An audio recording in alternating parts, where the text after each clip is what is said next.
Em 1961, o pior incêndio que o Brasil já viu causava a morte de 503 pessoas e deixava cerca de 800 feridos. O fato ocorrido no Grand Circus norte-americano, na cidade de Niterói, é também considerado a maior catástrofe mundial já ocorrida numa arena circense. E pensar que a tristeza e o fim de muitas famílias foram por conta de uma briga entre patrão e funcionário. Isso nos faz refletir ainda mais sobre o caso. Nesse vídeo a gente vai conhecer a história do maior incêndio do Brasil, o espetáculo mais triste da Terra.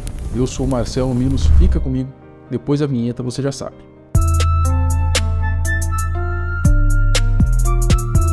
Grand Circus norte-americano, que apesar do nome era brasileiro mesmo, ele estreou em Niterói no dia 15 de dezembro de 1961. Os anúncios da época diziam que era o maior e mais completo circo da América Latina. Ele possuía cerca de 60 artistas, como palhaços, equilibristas e mágicos, além de 150 animais e mais de 20 empregados para tomar conta de tudo. O dono do circo, Danilo Stevanovich, ele havia comprado uma nova lona, para o seu empreendimento, que pesava cerca de 6 toneladas e que dizia ser feita de nylon. Digo isso porque essas informações faziam parte do material de propaganda do circo. E como vocês vão poder ver mais à frente, talvez essas informações não fossem tão corretas assim. Enfim, o circo chegou então a Niterói uma semana antes da estreia e instalou-se na Praça Expedicionário, na Avenida Feliciano Sodré, no centro da cidade. A tragédia. A montagem do circo demandava muito tempo e muita mão de obra. Sendo assim, então, o dono contratou cerca de 50 trabalhadores à parte, para poder fazer esse tipo de trabalho. E quantos operários são necessários para montar esta estrutura? Além dos empregados fixos, a gente sempre conta com 50 trabalhadores para ajudar na montagem. Um desses contratados foi o Adilson Marcelino Alves, também conhecido como Dequinha. E ele possuía antecedentes na polícia por furto e aparentava ali ter problemas mentais. Bom, esse cara trabalhou somente 2 dias e já foi demitido pelo Danilo. O Dequinha ficou muito puto com isso e ele passou então a ficar rondando as imediações do circo, demonstrando que talvez ele já estava prestes a fazer algo de ruim. Na estreia do espetáculo, o circo estava tão cheio que o Danilo mandou suspender a venda de ingressos. Já nessa noite, o Dequinha ele tentou entrar no circo sem pagar ingresso, mas ele foi visto e impedido pelo domador de elefantes do circo. No dia seguinte, dia 16 de dezembro, que era ali num sábado, o Dequinha continuava a perambular ali pelos arredores do circo e ele começou então a provocar o arrumador Maciel Felizardo, que era constantemente acusado de ser o culpado da demissão do Dequinha. No final das contas, os dois acabaram brigando e o Maciel acabou empurrando o Dequinha, que reagiu e jurou vingança, disse que essa história estava longe de terminar. No dia seguinte, o Dequinha ele se reuniu com mais alguns amigos ali, o José dos Santos, conhecido ali como Pardal, um cara que estava cumprindo pena ali de 10 anos por furto, mas que ele estava, no momento ele estava de licença para poder ficar solto, não sei, talvez uma saidinha, não sei. Em Walter Rosa dos Santos, que era conhecido como Bigode, ele era um alcoólatra e morador de rua, e então o Dequinha acabou contando o seu plano de vingança, que era simplesmente colocar fogo no circo. Um dos comparsas do Dequinha, responsável pela compra da gasolina, ainda disse para o chefe que o circo ele estava lotado e que corria o sério risco de muitas pessoas morrerem, que não tem nada a ver com a história. Porém, o Dequinha não queria nem saber, ele só queria a sua vingança mesmo. E ele dizia que o Stevanovich tinha uma grande dívida com ele e que ele tinha que pagar. Na última atração, Dequinha é flagrado pelo funcionário Maciel Felizardo. Tá na hora, vamos daqui. Aqui tá cheio de gente, cara, alguém pode morrer. Nada, rapaz. Tô invocado com aquele homem. Ele me deve uma e vai pagar. Vambora. Não se sabe ao certo que horas eles atearam fogo na lona do circo, mas o fato é que cerca de 20 minutos antes do espetáculo acabar, às 15h45 mais ou menos, a trapezista Nena, irmã do Danilo, ela acabou notando o incêndio. Em pouco mais de 5 minutos, o circo estava completamente devorado pelas chamas. 372 pessoas morreram na hora e, aos poucos, vários feridos iam morrendo com a demora da chegada das equipes de resgate, chegando então a mais de 500 mortes, e que, infelizmente, cerca de 70% delas eram crianças. Foi uma tragédia, todo mundo despencou da arquibancada, todo mundo se atropelou. Foi aquele tumulto, todo mundo caiu ali no picadeiro, sabe? Aí fomos pisoteados, eu não, mas muita gente foi pisoteada, desmaiaram.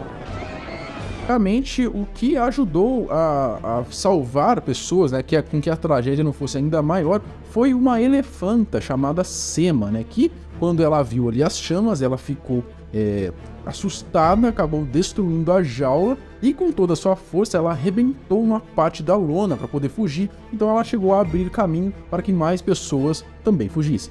Eu saí rolando e apaguei o fogo da minha roupa. Eu já não tinha mais camisa e não tinha praticamente a calça.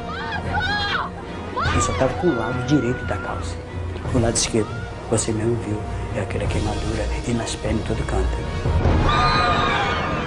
A lona, que lembra que a gente falou que ela era anunciada como sendo de nylon, era na verdade feita de tecido de algodão revestido com parafina, um material altamente inflamável e com toda certeza ajudou com que o fogo se propagasse de maneira mais rápida ainda.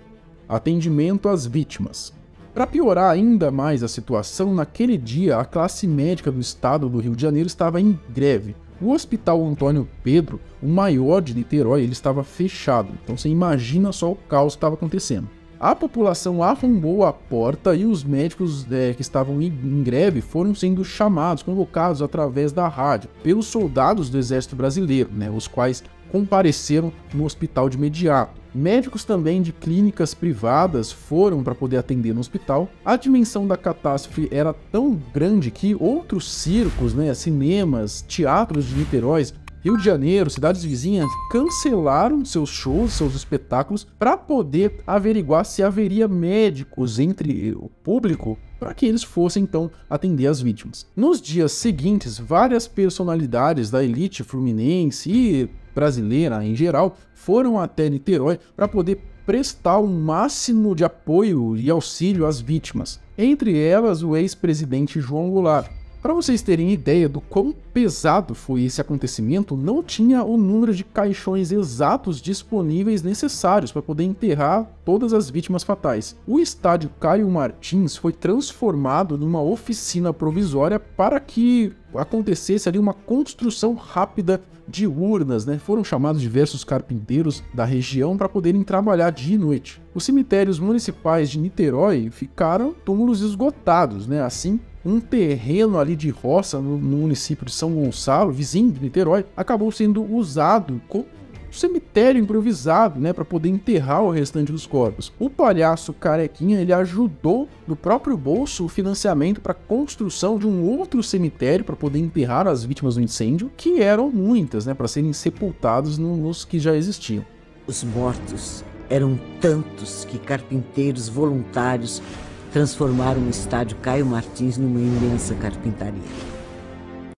Centenas de caixões foram feitos às pressas. E os responsáveis? Com base no depoimento de funcionários do circo que acompanharam a treta ali entre o patrão e o Dequinha, né, as ameaças do Dequinha também, ele acabou sendo preso, né, poucos dias após o incêndio, em 22 de dezembro de 1961. Os cúmplices, o Bigode e o Pardal, também rodaram, né, em 24 de outubro de 1962, o Dequinha foi condenado a 16 anos de prisão e mais 6 anos de internação em um manicômio judiciário como medida de segurança. 7 anos depois, ele fugiu da penitenciária Vieira Ferreira Neto, isso lá em Niterói, né? E ele acabou sendo encontrado um tempo depois, morto com 13 tiros no alto do Morro Boa Vista, na mesma cidade. Com certeza, pessoas ali, talvez que tivesse algum familiar, algum parente que acabou morrendo naquele incêndio, né? O autor do crime, né, que matou ali o Dequinha, jamais foi descoberto. Já o Bigode, ele recebeu 16 anos de condenação e mais 1 ano em uma colônia agrícola. O Pardal foi condenado a 14 anos de prisão e mais 2 anos também em uma colônia agrícola. Ato criminoso? Apesar de a história atribuir a tragédia a um ato criminoso, existem pessoas que acreditam uma outra tese, a da falta de segurança contra incêndio adequada nas instalações do circo. Vale ressaltar que 2 dos circos de propriedade de Danilo, o circo Buffalo Bill e o Shangri-La, também pegaram fogo em 1951 e 1952. O Danilo Stevanovich, que aliás ele continuou no ramo até a sua morte em 2001, talvez teria sido negligente, né? Um dos artistas do circo, o palhaço Doraci Campos, conhecido como Treme Treme, ele passou anos declarando que as instalações elétricas eram totalmente inadequadas. Na época, a imprensa noticiou os problemas que havia no circo. Por exemplo, instalações elétricas precárias, falta de extintores e falta de saída de emergência. Tudo isso daí, se estivesse em ordem, com toda certeza, a catástrofe teria sido bem menor. Vale ressaltar também que se não fosse o trabalho e a doação de sangue e materiais de voluntários, o número de mortes dessa tragédia, que acabamos de mostrar que já foi bastante alto, talvez poderia ter sido ainda maior. Doações, inclusive, que chegaram de todo o Brasil e até mesmo do exterior, né? Tudo isso corroborou para que esse triste ocorrido não tivesse sido ainda maior, ainda pior. Mas aí, você já tinha ouvido falar nessa tragédia que aconteceu no Grand Circus norte-americano? Você acha que o Dequinha mesmo, que ele foi o culpado, ou também ali não dá para tirar também um pouco da culpa da negligência? Isso me lembra até um pouco também da tragédia lá da Boate Kiss, né? Que foi uma tragédia que aconteceu. Nesse caso aí, o Dequinha, ele fez propositalmente, tinha que se fuder mesmo, mas ainda assim, se tivesse ali tudo adequado, tudo em ordem, poderia ter sido evitado muitas mortes, né? Então, vale a pena aí também a gente ficar atento quanto a isso. Você vai em algum lugar fechado, muito fechado, uma balada, vai num circo, por exemplo, presta atenção, né? Nota onde tem saída de emergência, nota se tem extintores, fica meio próximo ali talvez da saída, né? Para caso aconteça alguma tragédia, você tem a propensão de você morrer é menor, né? Bom, se você viu o vídeo até aqui, eu peço por gentileza que você se inscreva no canal, ative as notificações. A gente tá se esforçando bastante aqui, trazendo 2 vídeos por dia pra vocês, tá, galera? Eu vi que vocês estavam curtindo, estavam engajando legal, então a gente tá tentando manter, beleza? Bom, no mais, me segue lá no Instagram, @o Marcelo Mimos. A gente se vê mais tarde. Falou!